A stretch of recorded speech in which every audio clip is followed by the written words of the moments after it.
அனைவருக்கும் வணக்கம். மேற்கண்ட பாடத்தின் தொடர்ச்சி. 26வது கேள்வி. அசோக பேரரசின் மையமான மகதத்தை பேரரசர் அசோகர் எங்கிருந்து ஆட்சி செய்தார்? எந்த பகுதியிலிருந்து ஆட்சி செய்தார்னா அவருடைய தலைநகரமான பாடாலிபுத்திரத்திலிருந்து தான் மகதத்தை அசோகர் ஆட்சி புரிந்தார். அடுத்து 27வது கேள்வி. பாடாலிபுத்திரத்தை 30 பேர் கொண்ட நகர்மன்ற ஆட்சி செய்ததை கூறும் நூல் இது. இந்த 30 பேர் கொண்ட நகராட்சி மன்றம் ஆட்சி செய்ததை கூறுவது எதுன்னு பார்த்தீங்கன்னா இண்டிகா. இந்த இண்டிகா என்ற நூலை எழுதியதுதான் மெகஸ்தனிஸ், கிரேக்க நாட்டு பயணி. இதுல பாடாலிபுத்திரத்தின் நகர நிர்வாக முறையை பற்றி விளக்குகிறது இந்த இண்டிகா என்ற நூல். அடுத்து 28வது கேள்வி. நாலந்தா பல்கலைக்கழகம். இந்த நாலந்தா என்ற பல்கலைக்கழகம் யாருடைய ஆட்சி காலத்தில் உருவாக்கப்பட்டது? இந்த நாலந்தா பல்கலைக்கழகம் குப்த அரசர் குமாரகுப்தர் அவருடைய காலத்துல தான் இந்த நாலந்தா பல்கலைக்கழகம் உருவாக்கப்பட்டது. அடுத்து 29வது கேள்வி. அஸ்வகோஷரால். இந்த அஸ்வகோஷரால் எழுதப்பட்ட நூல் எது? இந்த அஸ்வகோஷரால் எழுதப்பட்ட நூல் புத்த சரிதம். அஸ்வகோஷர் என்பவர் எழுதிய நூல் புத்த சரிதம். அடுத்த 30வது கேள்வி. அலகாபாத் கல்வெட்டு யாருடைய வெற்றியை பற்றி கூறுகிறது? அவர் இந்திய நெப்போலியன் என்று அழைக்கப்படும் சமுத்திரகுப்தரின் வெற்றியை பற்றி குறிப்பிடுகிறது. இது அவருடைய அவைகள புலவரான ஹரிசேனர் என்பவர் தான் வடிவமைத்தார். மொத்தம் 33 வரிகள் இந்த அலகாபாத் கல்வெட்டுல காணப்படுகிறது. தற்போது இது பிரயாகை கல்வெட்டு என்றும் அழைக்கப்படுகிறது. அடுத்த 31வது கேள்வி. சியூக்கி என்ற நூலை இயற்றியவர் யார்? சியூக்கி என்ற நூலை இயற்றியவர் யாருன்னா யுவான் சுவாங். புனித பயணிகளின் இளவரசர் என்று அழைக்கப்படும் யுவான் சுவாங் அரசர் காலத்துல இந்தியாவிற்கு வர்றார். இவர் எழுதிய நூல் தான் சியூக்கி. அடுத்த 32வது கேள்வி. ஹீனர்களின் படையெடுப்பால், ஹீனர்கள் என்று அழைக்கப்படும் இந்த ஹீனர்களின் படையெடுப்பால் வீழ்ச்சி அடைந்த அரசு எது? எந்த அரசு வீழ்ச்சி அடைந்ததுன்னு பார்த்தீங்கன்னா குப்த பேரரசு. ஹீனர்களின் படையெடுப்பால் இந்த குப்த பேரரசு வீழ்ச்சி அடைந்தது. அடுத்து 33வது கேள்வி. குப்த மரபை அல்லது குப்த அரசை தோற்றுவித்தவர் யாருன்னு பார்த்தீங்கன்னா ஸ்ரீகுப்தர். எந்த ஆண்டுனா கிபி 640ஆம் ஆண்டு தோற்றுவிக்கிறார் குப்த மரபை. இதுக்கப்புறம் வரவர் கடோத்கஜன். கடோத்கஜனுக்கு அப்புறம் வரவர் முதலாம் சந்திரகுப்தர். முதலாம் சந்திரகுப்தர் என்பவர் குப்த அரசை பேரரசாக மாற்றுகிறார். அப்போ குப்த மரபை நிறுவியவர் யாருன்னு கேட்டாங்கன்னா ஸ்ரீகுப்தர். 34வது கேள்வி. சமணர்களின் முக்கிய தொழில் எது? இந்த சமண சமயத்தை சேர்ந்தவர்களின் முக்கிய தொழில் எது அப்படின்னு கேட்டீங்கன்னா வணிகம். வணிகம் தான் அவர்களுடைய முக்கிய தொழில். கொல்லாமையின் காரணமாக இவர்கள் வேளாண்மையை செய்ய மாட்டாங்க, விவசாயம். சமணர்களின் மிக முக்கிய தொழில் வணிகம். 35வது கேள்வி. சீனாவின் மீது இருமுறை படையெடுத்து முதல் போரில் சீன தளபதி பாஞ்சோ என்பவனிடம் தோல்வியுற்றவர் யார்? முதல் போரில் இருமுறை படையெடுத்து முதல் போரில் சீன தளபதி பாஞ்சோ என்பவரிடம் தோல்வி அடைந்தவர் யாருன்னு பார்த்தீங்கன்னா கனிஷ்கர். குஷான பேரரசுகளில் மிக சிறந்த அரசர் கனிஷ்கர். சீன தளபதி பாஞ்சோ என்பவரிடம் முதல் தடவை தோல்வி அடைந்தார். அடுத்த 36வது கேள்வி. கோமாதீஸ்வரர் சிற்பம் உள்ள இடம் இது? எந்த இடத்துல அந்த கோமாதீஸ்வரர் சிற்பம் உள்ளது அப்படின்னு சரவண பெலகுலா.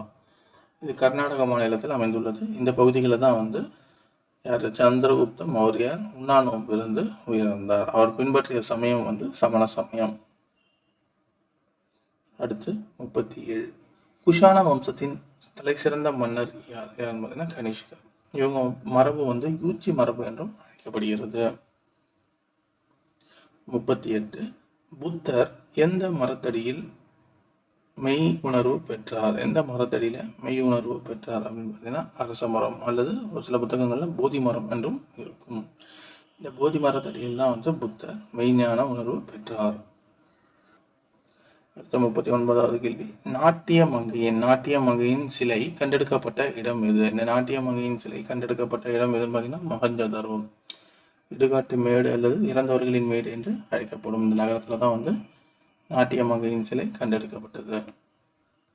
அடுத்த 40வது கேள்வி. கீழ்கண்ட கூற்றுகளில் தவறான கூற்றை கண்டறிக.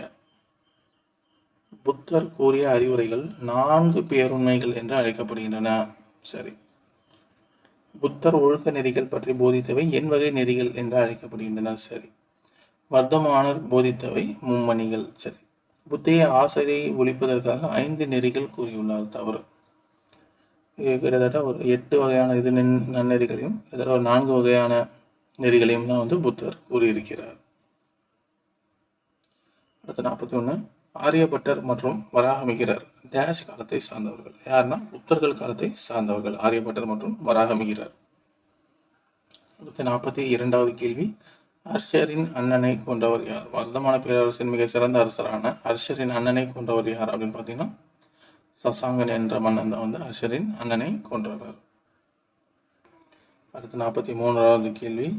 மெஹ்ருலி துருப்பிடிக்காத இரும்பு தூண் யாருடைய காலத்தை சார்ந்தது? யாருடைய காலத்தை சார்ந்ததுன்னா குப்தர் காலத்தை சார்ந்தது. இன்னும் டெல்லியில துருப்பிடிக்காமல் இருக்கிறது இந்த மெஹ்ருலி இரும்பு தூண் கல்வெட்டு. அடுத்து 44வது கேள்வி. பௌத்த துறவிகளின் அமைப்பு எவ்வாறு அழைக்கப்படுகிறது? பௌத்த துறவிகளின் அமைப்பு எவ்வாறு அழைக்கப்படுகிறதுனா சங்கம் என்று அழைக்கப்படுகிறது பௌத்த துறவிகளின் அமைப்பு. 45வது கேள்வி. பௌத்த சமயத்தை பின்பற்றாத அரசர் யார்? இதில் கீழ்கண்டவற்றுள் பௌத்த சமயத்தை பின்பற்றாத அரசர் யார் பார்த்தீங்கன்னா சந்திரகுப்த மௌரியர். இவர் வந்து எந்த மதத்தைனா ஜெயின் மதத்தை பின்பற்றியிருந்தார்.